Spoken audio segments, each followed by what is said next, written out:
අයිබෝන් ක්‍රිකට් වලට ආදරය කරන ඔබ සියලුම දෙනාට මෙවර 2020 ලෝක කුසලානේ ශ්‍රී ලංකා කණ්ඩායම අපරාජිතව සුපිරි 8 දෙනාගේ වටේට සුදුසුකම් ලබා ගැනීමට මේ වන විට සමත් තිබෙනවා.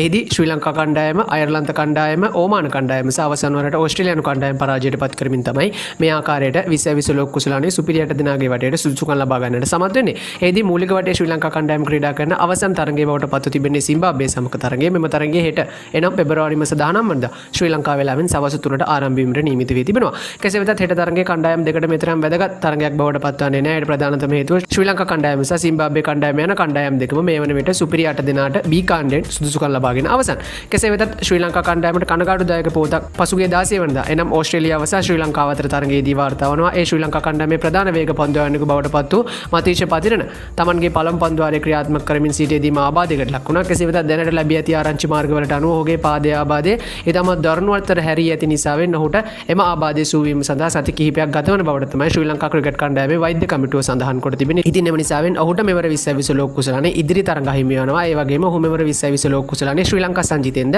මේ වෙන විට ඉවත් කර ඇති බවට තමයි මාධ්‍ය වාර්තා සඳහන් කොට තිබෙන්නේ. කෙසේ වෙතත් ඔහු වෙනුවට ශ්‍රී ලංකා කණ්ඩායමට තවත් දක්ෂ නවක වේග පන්දුවන්නෙකු වන ඩිල්ෂාන් මදුශංක කැඳවීමට තමයි ශ්‍රී ලංකා ක්‍රිකට් ආයතනය මේ වෙන විට තීරණය කොට තිබෙන්නේ. ඉතින් එම තීරණය සම්බන්ධයෙන් මේ වෙන විට ICC අනුමැතියද ලැබී ඇති බවට තමයි ශ්‍රී ලංකා ක්‍රිකට් ආයතනයේ මාධ්‍ය කමිටුව සඳහන් කොට තිබෙන්නේ. බොහෝ දුරට සිම්බාබ්වේ සමග පැවැත්වෙන හෙට තරගයේදී ඩිල්ෂාන් මදුශංක ශ්‍රී ලංකාව අවසන් ක්‍රීඩකයන් 11 දෙනා අතරට පැමිණීමට වැඩි ඉඩකඩක් ඇති බවට තමයි ශ්‍රී ලංකා ක්‍රිකට් ආයතනය සඳහන් කොට තිබෙන්නේ. ඉතින් මේ පිළිබඳ ක්‍රිකට් ප්‍රේක්ෂකයන් විදිහට ඔයාලගේ අදහසුත් පහලින් කමෙන්ට් එකක් විදිහට දාගෙන යන්නත් අමතක කරන්න එපා. ක්‍රිකට් පිටිය අලුත් වුණු සියලුම තොරතුරු එසේනින් දැනගන්න subscribe කරලා දිගටම රැඳිලා ඉන්න අපේ YouTube නාලිකාවත් සමග.